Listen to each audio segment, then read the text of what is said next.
मथुरा के जन्मभूमि के कारावास में भगवान श्री कृष्ण जी का जन्म हुआ था, लेकिन यमुना नदी के उस पार प्रकृति के गोद में ये खूबसूरत सा गोकुल गांव बसा हुआ है।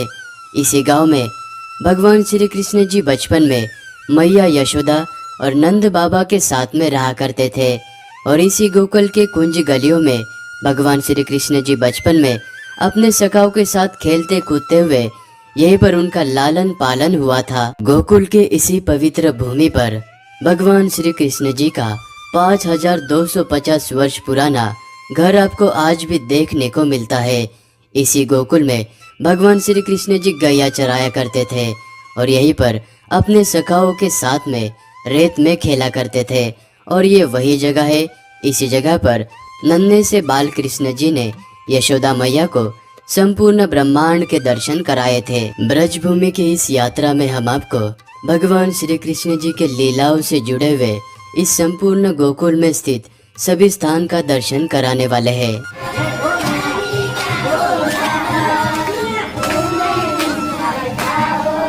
मथुरा से गोकुल 10 किलोमीटर के दूरी पर है और गोकुल के इस पार्किंग एरिया से मात्र 5 मिनट चलने के बाद आप सबसे पहले इस वाले कुंड के पास में पहुंच जाओगे। इस कुंड को पतित पावन कुंड कहा जाता है और गोकुल की यात्रा इसी जगह से शुरू होती है और यहीं पर आकर खत्म होती है। मान्यताओं के अनुसार ये वही जगह है। इसी जगह पर यशोदा मैया ने नन्हे बाल कृष्ण जी के छठी के दिन के वस्त्र इसी कुंड में धोए थे और आज भी गोकुल के क्षेत्र में जितने भी बालक जन्म लेते हैं उन सभी के छठी के दिन के वस्त्र इसी कुंड में धोए जाते हैं। इस कुंड के आसपास में आपको 4 पुराने कल्पतरु के वृक्ष नजर आएंगे। मान्यताओं के अनुसार भगवान श्री कृष्ण जी इन पेड़ पर बैठकर बांसुरी बजाया करते थे और इसी परिसर के आसपास में माधव वन हुआ करता था और इसी वन में भगवान श्री कृष्ण जी गौवों को चराने के लिए आया करते थे। प्राचीन कुंड में दर्शन करने के बाद वहां से कुछ कदम आगे चलते ही आपको ये वाला प्रवेश द्वार नजर आएगा और इस प्रवेश द्वार से भीतर आते ही आप श्री कृष्ण जी के गांव गोकुल में पहुंच जाओगे।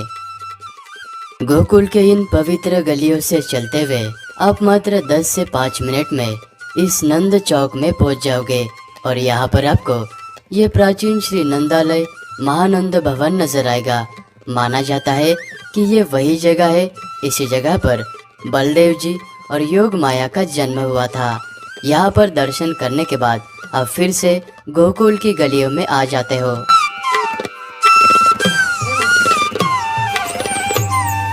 गोकुल के इन्हीं कुंज गलियों में भगवान श्री कृष्ण जी बचपन में गोपियों का माखन की मटकी फोड़कर इन्हीं गलियों में भाग जाया करते थे और इन्हीं गलियों से 10 से 15 मिनट चलने के बाद आप श्री कृष्ण जी के घर यानी नंद भवन के पास में पहुंच जाओगे। इसी जगह पर भगवान श्री कृष्ण जी का घर हुआ करता था। भगवान श्री कृष्ण जी बचपन में माँ यशोदा और नंद बाबा के साथ में यहाँ पर रहा करते थे। भगवान का जन्म जो हुआ वो मथुरा में हुआ। कृष्ण के जो पिता थे वासुदेव जी भगवान को यहाँ लेके आए गोकुल में। तो यहाँ भगवान 11 बरस और 52 दिन रहे गोकुल में। तो यहाँ सबसे पहले पूतना आई भगवान को मारने के लिए, तो यहाँ पूतना का वध किया। भगवान जो लेकर के आए भगवान को वासुदेव जी इस स्वरूप से लाए हैं, ये दिखा दो, ऐसे लेके आए यमुना को पार करके। तो यहाँ सबसे पहले पूतना को मारा, उसके बाद शंकर जी आए दर्शन करने के लिए। तो 3 दिन और 3 रात शंकर जी को यहाँ तप करना पड़ा।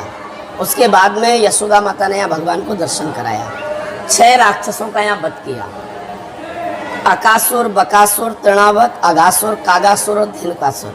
माखन चोरी किए यहाँ गलियों में, तो नाम हो गया माखन चोर। मिट्टी खाई तो यशोदा माता को ब्रह्मांड दिखाया और उसके बाद थोड़े से बड़े हुए तो गाय चराने के लिए गए। तो गोवर्धन में जिस समय गए तो गिरिराज पर्वत को उठाया भगवान ने और वृंदावन में गए तो वहाँ महाराज किया भगवान ने। और उसके बाद यहाँ से गए MP उज्जैन, तो वहाँ शिक्षा प्राप्त की। और उसके बाद यहाँ से गए 4 धाम। तो पहला धाम है जगन्नाथपुरी, दूसरा है बद्रीनाथ, तीसरा है द्वारका। लेकिन ये जो गोकुल है ये माता पिता का स्थान बनाया। तो यहाँ भगवान ने सारी लीला की है। ये भगवान का घर है और यहाँ भगवान को आते हैं झूला झुलाने के लिए। तो बाल कृष्ण या भगवान का ये पूरा परिवार यहाँ विराजमान है। अभी हम जिस पवित्र जगह पर खड़े हैं, ठीक इसी जगह से यमुना नदी को पार करके वासुदेव जी बाल कृष्ण जी को टोकरी में रखते हुए इस नदी को लांग कर मथुरा से गोकुल तक आए थे। और मेरे पीछे आप देख सकते हैं, ये जो आपको बड़ी सी दीवार नजर आ रही है, ये नंद भवन है। और इसी नंद भवन में वासुदेव जी ने श्री कृष्ण जी को रखा और वहाँ से योग माया को वो उठा ले गए थे। गोकुल गांव से 5 किलोमीटर के दूरी पर इस महाबन गांव में भगवान श्री कृष्ण जी का और एक घर मौजूद है, ऐसा माना जाता है।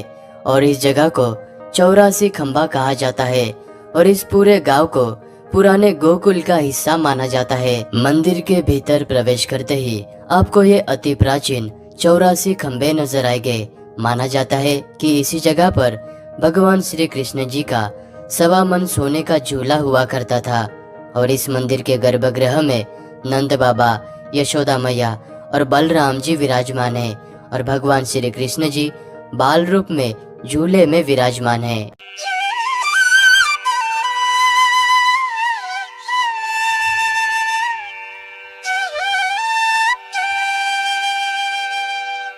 चौरासी खंबा मंदिर से अभी हम 2 किलोमीटर के दूरी पर स्थित ब्रह्मांड घाट पर आ चुके हैं। इसी जगह पर नन्हे से बाल कृष्ण जी ने जब मिट्टी खाई थी, तब यशोदा मैया ने नन्हे से बाल कृष्ण जी का मुख खोल के देखा तो बाल कृष्ण जी के मुख में संपूर्ण ब्रह्मांड के दर्शन यशोदा मैया को इसी जगह पर हुए थे। और इसी ब्रह्मांड घाट के किनारे पर ब्रह्मांड विहार जी का मंदिर बना हुआ है। इस मंदिर के अंदर इस ब्रजभूमि की पवित्र मिट्टी का प्रसाद चढ़ाया जाता है और ये वाला प्रसाद आप अपने घर पर भी लेकर जा सकते हैं। गोकुल के इस यात्रा में आप इस वाले जगह का दर्शन जरूर करना। ब्रह्मांड घाट से 1 किलोमीटर के दूरी पर यह चिंताहरण महादेव जी का मंदिर स्थित है। इसी जगह पर भगवान शिव जी ने यशोदा मैया के चिंताओं का निवारण किया था। और इस मंदिर के अंदर जो शिवलिंग है, उस शिवलिंग के ऊपर 1108 शिवलिंग है और शिवलिंग पर जल चढ़ाने पर आपको 1108 शिवलिंग पर जल चढ़ाने का पुण्य मिलता है। गोकुल से 3.5 किलोमीटर के दूरी पर यह रमन रेती आश्रम स्थित है। माना जाता है कि इसी जगह पर भगवान श्री कृष्ण जी बचपन में अपने सखाओं के संग इस रेत में खेला करते थे। और यहाँ पर एक हाथी भी है। अगर आपको समय मिलता है तो यहाँ पर भी आप दर्शन जरूर करना। सो इस व्लॉग को यहीं पर एंड करते हैं। अगर मेरा या आपको गोकुल का व्लॉग अच्छा लगा तो वीडियो को लाइक करना और कमेंट भी जरूर करना।